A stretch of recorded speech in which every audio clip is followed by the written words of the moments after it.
Bon dia, youtubers! Aquest tutorial està dedicat a l'estudi del llindar de rendibilitat, també anomenat punt mort. Aquest tutorial està dedicat a la teoria sobre el llindar de rendibilitat, tot i que comenci l'explicació amb un exemple pràctic. Per a la resolució de problemes basats en aquest concepte, dedicaré altres tutorials.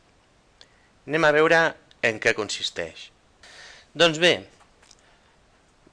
ens plantegem que una empresa fabrica cargols. Necessitarà aquesta empresa que fabrica... No. Aquests cargols no. No, tampoc. Aquests cargols tampoc. Aquests sí. Doncs bé, aquesta empresa que fabrica aquests cargols, aleshores, mentre més cargols fabriqui, més ferro haurà de comprar. Per la qual cosa, doncs, mentre més fabriqui, més cost tindrà. Suposem que l'empresa no fabrica. Llavors, el que tindríem seria una fabricació de 0 cargols i un cost de fabricació dels cargols de 0. Ara bé, suposem que l'empresa fabriqués 25.000 cargols i que cada cargol li costés fabricar-lo, és a dir, a preu de cost li costés fabricar cada unitat, cada cargol, 50 cèntims. Aleshores, quants diners ens costaria fabricar aquests cargols, aquests 25.000? Doncs hauríem d'anotar això d'aquí, seria A1, A2, per els 0,50 cèntims que ens costa cada cargol, el seu preu unitari. I per tant ens costaria 12.500 euros. D'acord? Doncs bé, si l'empresa decidís de fabricar-ne més perquè considera que es podrà vendre, posem pel cas el doble d'abans, que serà el A2 multiplicat per 2,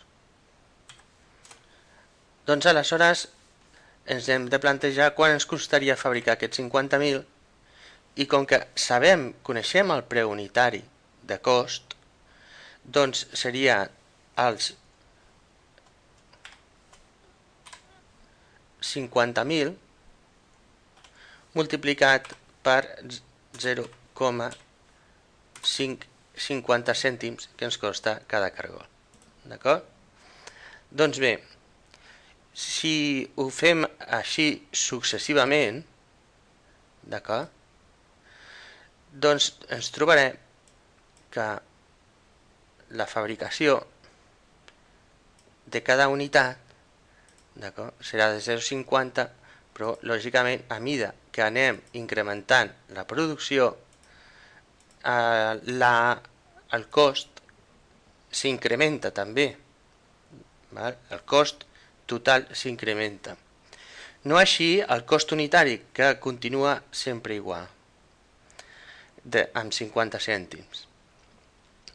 La qüestió està en que això ho podríem representar en una gràfica on la X fos la quantitat d'unitats produïdes i la Y fos els costos en euros que ens costa fabricar la quantitat produïda. Un dels pressupòsits de què hem de partir és de que tota la quantitat produïda es vendrà. És a dir, en el llindar de rendibilitat sempre hem de tenir present això, que tot el produït es vendrà. Així que fem una cosa, representem gràficament doncs, aquests punts del cost i ens dona doncs, una gràfica, com podeu veure aquí, que s'assembla molt a una recta, veritat? Bé, doncs ara el que ens plantejarem serà que els ingressos doncs, també els representarem. Posem pel cas de que els cargols, que a preu de cost unitari ens costa 0,50 cèntims, doncs els podem vendre a €1 cada unitat. És a dir, el preu de venda públic per unitat de cargol serà d'1 €. Aleshores, el que faré serà copiar aquests mateixos punts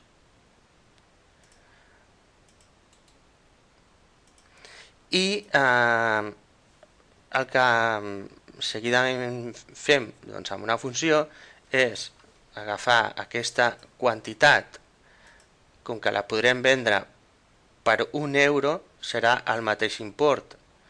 Per tant, simplement haig d'enganxar doncs, les quantitats produïdes. Aquestes venudes, en aquest cas, perdó.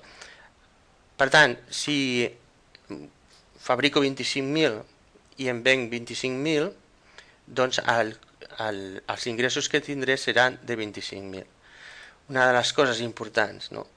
Que si no venc, d'acord, doncs evidentment els ingressos seran de 0. Doncs bé, ara ja amb aquestes coordenades, amb aquests punts, puc representar els ingressos, d'acord?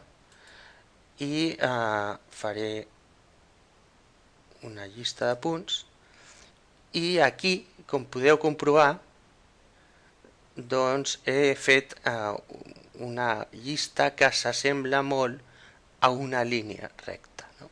És una línia recta. Doncs bé, evidentment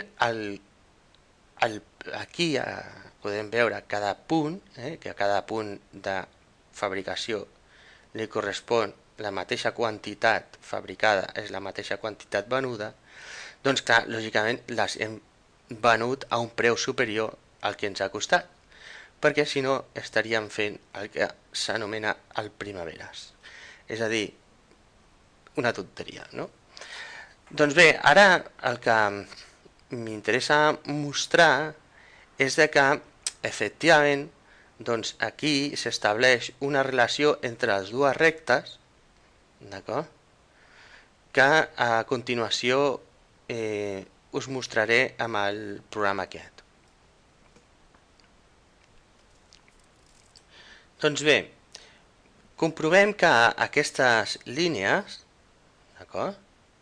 Aquests punts pertanyen a una línia. Aquests punts són els de costos. I aquests, que són d'ingressos, pertanyen a una altra recta, no? Aquí ho tenim. Doncs bé, un cop ja podem treballar amb funcions que s'anomenen lineals, en aquest cas, el que farem serà doncs, esborrar els nostres punts. Els traiem d'aquí mig i podem comprovar que la distància que hi ha entre a un nivell de fabricació determinat, la distància que hi ha entre aquest punt i el seu superior seria doncs, el benefici de l'empresa, d'acord? Fem-ho, mirem-ho així i veurem que a una fabricació de 150.000 unitats, aquesta distància, d'acord? Això d'aquí seria el benefici. Aquí, en aquesta recta, tindríem els euros que ens costa fabricar i aquí, en aquesta altra recta, tindria imaginària, doncs tindria aquí les coordenades del que hem ingressat doncs, per haver venut tot el que hem produït. D'acord? Doncs aquesta és bàsicament la idea. Però les empreses no funcionen així. Les empreses necessiten, doncs, per poder fabricar maquinària i altres despeses que són alienes a la producció. És a dir, són independents a la quantitat que es produeixi, més que alienes a la producció, a la quantitat que es produeixi. Perquè una empresa que fabrica cargols necessitarà maquinària, i aquesta maquinària val uns diners. Potser té una nau industrial llogada, independentment de la quantitat que produeixi, d'acord? Doncs el lloguer l'haurà de pagar. Per la qual cosa succeeix que tenim que la funció de costos, que en aquest cas era de 50 cèntims per la unitat produïda, i si en produeixes doncs, una determinada quantitat, doncs hauríem de multiplicar els 150.000 per 0,50 cèntims. No? Però clar, passa això de que les empreses tenen uns costos fixos, costos que són independents a la quantitat fabricada, d'acord? No a la fabricació, com he dit abans, perdoneu. Doncs bé, si a una funció li sumes, com és en aquest cas, li sumes aquests costos, què succeeix? Doncs que es desplaça, d'acord? Es va desplaçant, mentre més cost fix tingui, doncs més es desplaçarà cap amunt, d'acord? Aleshores, què passa? Que hi ha un moment, un punt, en un punt de fabricació, de quantitat d'unitats produïdes per l'empresa, que ni guanya ni perd. I és important aquest anàlisi a les empreses per saber a partir de quina quantitat han de produir per guanyar diners. En la primera situació, en aquesta d'aquí, en qualsevol moment ja està guanyant diners. A la que produeixi una quantitat i la vengui a un import unitari superior, doncs ja guanyarà diners. Però què succeeix? Doncs que no és el cas. Les empreses tenen uns costos fixos i en aquest moment, en aquest punt de producció, amb els costos fixos de 50.000, posem pel cas, doncs ens trobem que l'empresa tindria pèrdues. Mentre més fabriqui, doncs aleshores succeeix que les pèrdues es van disminuint, fins a arribar a un punt en què el benefici és igual a 0, és a dir, que ni guanya ni perd. És a partir d'una determinada producció i venda, lògicament, que comença a tenir beneficis. I és això el que volia mostrar amb aquesta representació gràfica del llindar de rendibilitat. Moltes gràcies per la vostra atenció i si us ha agradat, doneu-li un like.